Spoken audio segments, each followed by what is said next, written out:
in jiu-jitsu that I didn't realize that I couldn't necessarily articulate to people that didn't know how to do a certain move or a certain transition. So Yeah. through that process, I believe that coaching actually makes you a better practitioner of whatever martial art that is, because you really have to think deep about not just what you're doing, but also explaining how to do it, which I think is a different level of thinking than most people have who don't coach. Yeah. Yeah. That's definitely true. Like starting out coaching, it may kind of break every single thing down, like every small detail of the strike. And then it makes you a better striker at the same time. So it's perfect. It's just perfect.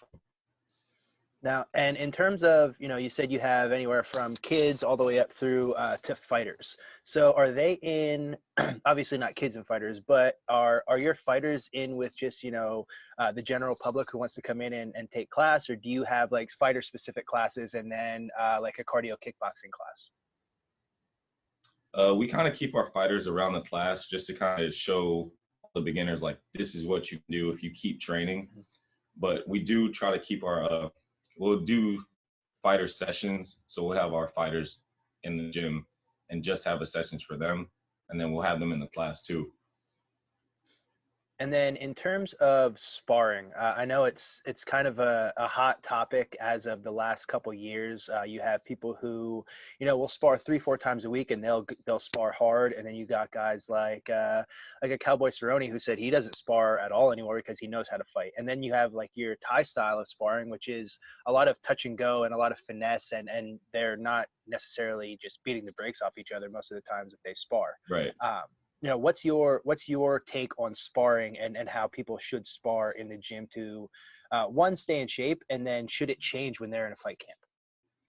So pretty much my take on sparring is first thing you want to do is keep it light, keep it technical, work on your defense, work on your offense, and then you can go from hard sparring from there. So we'll go about we'll flow spar maybe 3 times out of the week, and then we got one hard sparring day, and then the rest is all technical. Try to keep it as technical as we can. Try and protect your fighters. And in terms of that technical work, do you like partner tie pads? Do you like more of the Dutch style, like give and return drills where both people have their gloves and shins on and they're holding for each other with the gloves? Or what's your style of technique that you're using? We definitely mix it up, but I would say our biggest one is with the pads. Mhm. We mix it up with the pad work, flow sparring, and then, like you said, with the gloves on and shin pads on. So we go Dutch, pad work, and flow style. And with the pad work, do you find that as people become better pad holders, it also makes them better strikers? I do. You definitely get to see the strikes coming and know what's coming at you better. And just holding the tie pads in like the same style, Mhm. you can block that way too. And again, it makes you see strikes better. And that being able to hold and then see things, I think it definitely aids in your overall defense in striking. And Right. that being said, I wanted to just talk about your style a little bit and what kind of fighter you are. So how would you describe your fight style? When you're in the ring. I would definitely say it's pretty loose. I'm kind of a tricky guy. Like I like to keep my style tricky and use feints, redirections, misdirections, all that stuff, all that kind of stuff. Just I like playing with my opponents. Mhm. Just always throwing different strikes and then mixing it up through that. Yeah, and even going off of that, do you like to almost like set a pattern, right? You'll set a pattern and then break that pattern. That's where the kind of those tricky strikes come in. Yeah, exactly. Yeah, So I'll and keep that's it basic first, and then I use the basics to throw the technical, the tricky stuff. and yeah, that's something that a lot of people coming into the gym that I've noticed, they don't always want to work on the basics, right? They don't want to throw 500 jabs in a night or 500 teep kicks in a Right. night. But I think it's so valuable to have that, because if you don't do that correctly, then once you start to spin, your opponent knows the spin is coming because your jab has never actually touched them. Exactly. You always got Uh, to start with the basics.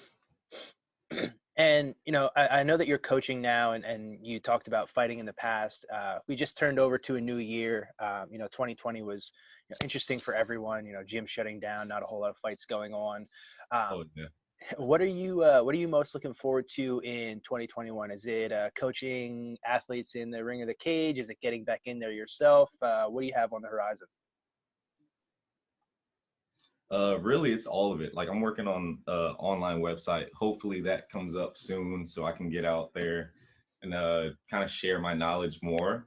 And then we're looking to get some fights soon, but you know how that goes. We had fights lined up all last year and everything is just getting pushed around and canceled. A lot of cancellations been going on. So honestly, it's like we just got to keep training. We're just going to keep training the whole year. Whatever comes up, we'll be ready. Yeah, and that's the mentality. A lot of people that I talk to, they're pretty much saying, I'm not even going in and out of camp anymore. I'm just staying in shape 24/7. So if somebody Exactly. calls and says, "Are you ready in 2 weeks?" Then yes, I'm ready. Weight's low, cardio's clean, and they're ready to go. Yep. It's cool. You see it all over social media. Like everybody's been working really hard. Mhm. Everybody's been staying in shape. It's cool to see. Yeah, I feel like it was almost like a new trend in 2020 of everybody staying in shape instead of having to get in shape for fights. Even if they didn't Right. fight, right? People were just like waiting to see if anything would happen. And if it didn't, then they were still in phenomenal shape all year long. Yeah. It's like we used to take that for granted. And now it's like you have to train all the time. Like if you're gonna have a fight coming up, it doesn't even matter if you have a fight coming up. Like just stay in shape. Like there's no off seasons with this. You just gotta keep training. Um, yeah, and I hope that you guys are able to keep training down there, and that you guys all stay healthy and get some fights coming up in the new year. Before I let you go, just wanted to kick it over to you. Any kind of shout outs that you have for anybody that's been supporting you along the way. I know there's always people that help out. Wanted to give you a chance to mention them. Yeah, definitely. Shout out to Trampo Muay Thai, my team. We've been killing it this year, last year, everything. You guys have been keeping me motivated. So I love it. Love the team like a family.